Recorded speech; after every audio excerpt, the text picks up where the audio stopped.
बिस्मिल्लाहिर्रहमानिर्रहीम। अस्सलाम वालेकुम स्टूडेंट्स। आज का हमारा टॉपिक है एंजाइम्स। ये फर्स्ट ईयर की बुक बायोलॉजी से लिया गया है और आज हम एंजाइम के बारे में डिस्कस करेंगे।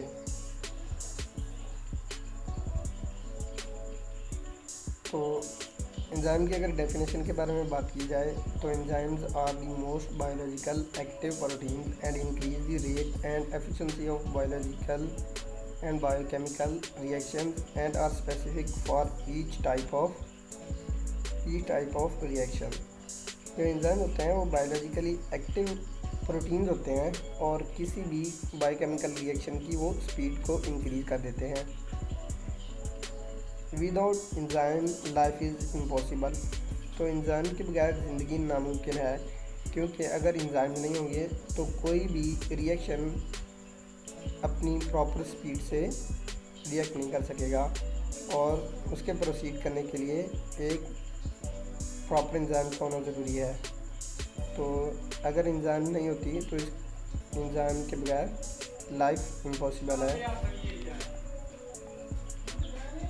अगर करैक्टरिस्टिक्स ऑफ एंजाइम के बारे में बात की जाए तो they are compose of 100 of amino acid. तो ये सैकड़ों अमाइनो एसिड मिल के बनती हैं। They form globular structure. तो इनकी जो स्ट्रक्चर होती है वो ग्लोब्यूलर होती है। All amino acids are coiled to each other by themself. तो जो तमाम के तमाम अमाइनो एसिड्स होते हैं वो एक दूसरे के साथ जुड़े होते हैं। The catalytic of activity of enzyme is restricted to a small portion of enzyme which is called active site. जो पूरी की पूरी ग्लोब्यूलर स्ट्रक्चर ऑफ एंजाइम होती है उसका एक मखसूस हिस्सा किसी भी रिएक्शन में टेक पार्ट करता है और इस हिस्से को एक्टिव साइट कहते हैं। नेक्स्ट है the bulk of enzymes form the globular structure of enzyme. तो जो बाकी जो अमाइनो एसिड्स होते हैं वो एंजाइम की ग्लोब्यूलर स्ट्रक्चर को मेंटेन करते हैं। नेक्स्ट है all the enzymes increase the rate of reaction without being use. जो एंजाइम होते हैं वो किसी भी रिएक्शन को तेज़ कर देते हैं, किसी भी रिएक्शन की स्पीड को तेज़ करते हैं, लेकिन वो खुद यूज़ नहीं होते। नेक्स्ट है there presence in the reaction does not change the nature of product. तो अगर एंजाइम को किसी भी रिएक्शन में ऐड किया जाता है तो उसके जो प्रोडक्ट्स होते हैं उनके नेचर में कोई चेंज नहीं आती। नेक्स्ट है small amount of enzymes can accelerate the chemical reaction. तो थोड़ी सी मिकदार जो एंजाइम की होती है वो किसी भी रिएक्शन को एक्सेलरेट कर सकती है और उसकी स्पीड को बढ़ा सकती है। अगर नेक्स्ट करैक्टरिस्टिक्स ऑफ एंजाइम की बात की जाए तो they are very specific in their action. तो जो एंजाइम होते हैं वो अपने किसी भी काम के लिए मखसूस होते हैं। नेक्स्ट है a single enzyme can accelerate a single reaction. तो किसी भी मखसूस रिएक्शन के लिए एक मखसूस एंजाइम होता है जो उसके स्पीड को इंक्रीज कर देता है। नेक्स्ट है they are very sensitive to even a small change in pH, temperature and substrate. तो जो एंजाइम होते हैं वो बहुत ही हसास होते हैं कि अगर थोड़ी सी चेंज आती है पीएच में, टेम्परेचर में और सबस्ट्रेट में तो उनकी जो एक्टिविटी होती है वो चेंज हो जाती है। नेक्स्ट है some enzyme require cofactor for their proper functioning.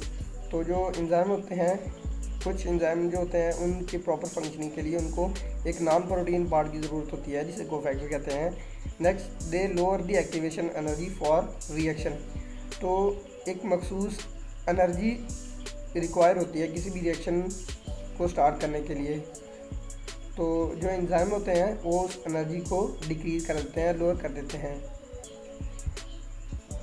Next है what is cofactor and activator. तो जो कोफैक्टर है some enzyme require a non protein part for their proper functioning which is called cofactor. कुछ enzyme होती हैं जिनके proper functioning के लिए नॉन प्रोटीन पार्ट की ज़रूरत होती है जिसे कोफैक्टर कहते हैं। इसकी एग्जाम्पल में आता है मैग्नीशियम, जिंक एट्सेट्रा। नेक्स्ट है activator. The detachable cofactor from the enzyme is called activator और इसकी एग्जांपल में आता है इनऑर्गेनिक आयन। नेक्स्ट अगर प्रोस्थेटिक ग्रुप और कोएंजाइम के बारे में बात की जाए तो prosthetic group if the non protein part meaning cofactor covalently bonded it is called prosthetic group. अगर किसी भी एंजाइम के साथ जो नॉन प्रोटीन पार्ट है वो कोवेलेंटली बॉन्डेड हो और मजबूती से जुड़ा हो तो उसे प्रोस्थेटिक ग्रुप कहते हैं। नेक्स्ट है coenzyme. If the cofactor is loosely attached with the enzyme it is called coenzyme. तो अगर जो कोफैक्टर हैं वो किसी भी एंजाइम के साथ लूजली अटैच हो तो उन्हें कोएंजाइम कहते हैं। नेक्स्ट है what is the apoenzyme and holoenzyme. Apoenzyme the enzyme without its coenzyme और prosthetic group it is called apoenzyme. तो जो एंजाइम्स जिनके साथ कोई प्रोस्थेटिक ग्रुप या कोएंजाइम अटैच नहीं होता उन्हें एपोएंजाइम कहते हैं। Holoenzyme the enzyme with its coenzyme और prosthetic group is called holoenzyme. वो एंजाइम जिनके साथ प्रोस्थेटिक ग्रुप या कोएंजाइम अटैच होते हैं उनको होलोएंजाइम कहते हैं। नेक्स्ट है पोजीशन ऑफ एंजाइम।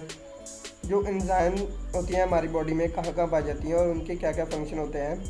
तो इसमें आता है कि the enzymes important in photosynthesis are found in chloroplast. जो एंजाइम फोटोसिंथेसिस में टेक पार्ट करती हैं वो क्लोरोप्लास्ट में पाई जाती हैं। Next the enzymes involve in cellular respiration.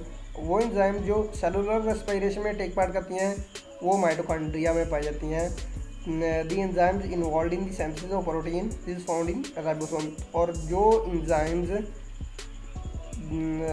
Protein formation में टेक पार्ट करती हैं वो राइबोसोम में पाई जाती हैं। स्टूडेंट्स उम्मीद करता हूँ आज का टॉपिक आपको अच्छे से समझ आया होगा। अब नेक्स्ट टॉपिक के लिए इजाज़त दीजिए। अल्लाह हाफिज़।